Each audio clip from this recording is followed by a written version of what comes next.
कहने को कुछ अल्फाज नहीं है, लेकिन क्या करें, दिल खून के आंसू रो रहा है कि वो लोग जिन्होंने हमारे पीछे नमाज़ें पढ़ी, उनके जनाजे पढ़ाए हमने, उनके बच्चों को पढ़ाया, आज वही लोग हमारी मुखालफत करने पर तुले हुए हैं। जब कुछ भी नहीं था पास, सिर्फ मस्जिद इमामत कराता था 10-15 हज़ार रुपये पे, तो घर वाले नाराज़ थे, अब्बू नाराज़ थे कि कमाता कुछ नहीं है, करता कुछ नहीं है, इतने कम पैसों से गुजारा नहीं चलता।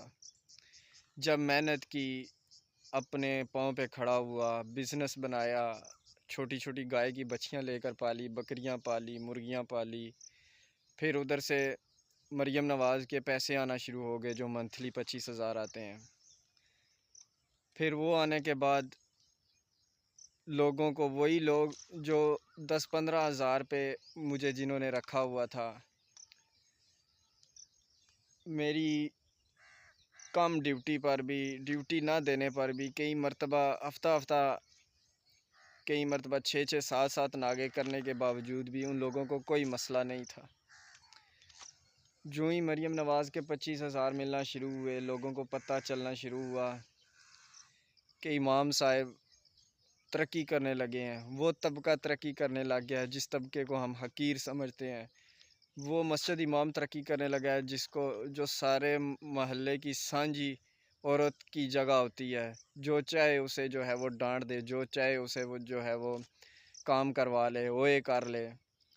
उन लोगों को बस ये बर्दाश्त नहीं हो रहा अब कि मौलवी साहब ये तबका अब तरक्की क्यों कर रहा है। अब छोटी छोटी बात पे बड़े बड़े इख्तलाफात, बड़े बड़े रोले डालना। अभी कल की बात है, एक दवा पर जा नहीं सका मैं, कॉल्स की उन्होंने, मैं कॉल नहीं उठा सका, सोया हुआ था। बस इसी बात पे पूरे मोहल्ले के लोग जी, उधर से भी, इधर से भी 15,000 लेता है, उधर से भी 25,000 लेता है, ये इमाम हमें नहीं चाहिए जी, ये ड्यूटी सही नहीं करता है। क्यों, वजह क्या कि वो 25,000 मिल रहा है। वही शख्स, वही बंदा जिसको मुझसे पहले, मेरे आने के बाद, या कह लें कि मुझसे पहले रखा हुआ था हाफिज़ कुरान, उसकी जी किरात ठीक नहीं है, उसके पीछे नमाज नहीं होती, इसलिए उसको फ़ारा किया जाए, इन मौलवी साहब को रखा जाए, जुम्मा पढ़ाएंगे, ये वह सारा, बच्चे पढ़ाएंगे, सारा हिसाब किताब करेंगे। अब जब मौलवी साहब तरक्की करने लग गया, अब वही हाफिज़ साहब जिनकी किरात ठीक नहीं थी, उनकी किरात ठीक होने लग गई है। अब उनको इमाम बनाना है जी, इनको हटाना है जी, बस किसी तरीके से जो है वो, ये जो 25,000 है ये इनका बंद करवाना है जी। लोग आपको, आपके अपने घर वाले आपको भूखा नहीं देख सकते, और आपके अपने रिश्तेदार आपको खाता हुआ नहीं देख सकते। किसी हाल में भी बंदा जो है वो जीने के लिए नहीं छोड़ते, वो खुश भी नहीं देख सकते, किसी की खुशी नहीं देख सकते। आपके हासिदीन में से वही लोग होते हैं जो आपके अपने होते हैं, जो आपके रिश्तेदार होते हैं, जो आपकी तरक्की से जलते हैं।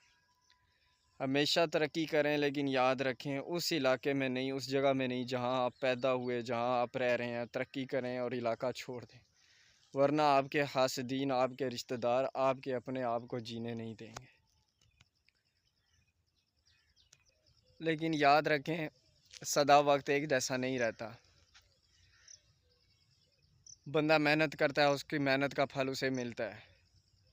बड़ा अरसा हुआ है यूट्यूब पे कोशिश करते हुए, इन लोगों की, ये जो हसद में मर रहे हैं, इन लोगों को हसद के अंदर और जलाना है। ये जो मुझे और आपको नीचा दिखाने के चक्कर में है कि ये तरक्की ना कर ले, उन लोगों को तरक्की करके दिखानी है। अब मैंने अज़म कर लिया है, और ये सब आप लोगों की सपोर्ट के साथ होगा यार। कितना अरसा हो गया है मैंने यूट्यूब पे चैनल बनाया, कितने चैनल बनाए हैं, लेकिन यार आप लोगों ने सपोर्ट नहीं किया। वल्ला आज हमारे रिश्तेदार, आप अपने रिश्तेदारों को देख लें, वो किस तरह आपकी टांगें खींच रहे होंगे। बिल्कुल वही कंडीशन आज यहाँ पर बनी हुई है। मैं कहता हूँ कि वो जो लोग मुझे 50,000 खाता हुआ नहीं देख सकते, एक वक्त ऐसा लाऊं कि मैं उनके सामने लाखों करोड़ों लेके आऊं, ताकि उनकी आंखें खुली की खुली रह जाएं और उन्हें पता चले कि हम तो इसको मस्जिद से निकालने की कोशिश कर रहे थे, ये बंदा तो हमसे कहीं आगे निकल चुका है। इंशाल्लाह वो वक़्त आएगा और आप लोगों की सपोर्ट से वो वक़्त आएगा यार। कोई बात नहीं, सदा वक़्त एक जैसा नहीं रहता। अगर आज मुश्किल लम्हा है, हर तरफ शोर शराबा है, हर बंदा ये चाहता है कि ये मौलवी साहब खा ना ले, लेकिन अगर अल्लाह ने रिज़्क़ किस्मत में लिखा हुआ तो वो मिल के रहेगा।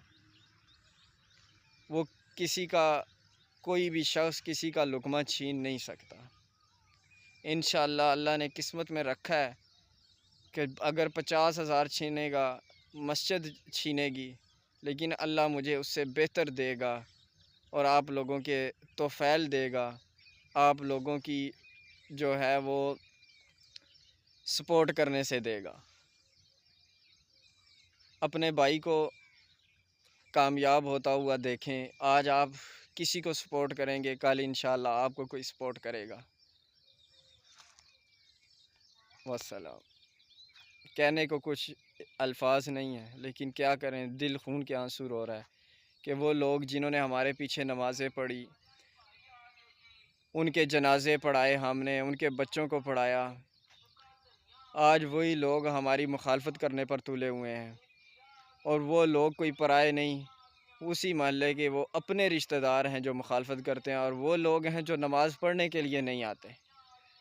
जो रिश्तेदार नहीं हैं वो नमाज़ पढ़ने के लिए आते हैं, लेकिन नमाजी कभी भी इमाम की मुखालफत नहीं करता।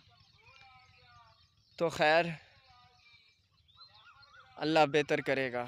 इंशाअल्लाह मिलते हैं नेक्स्ट वीडियो में। तब तक के लिए खुदा हाफिज़।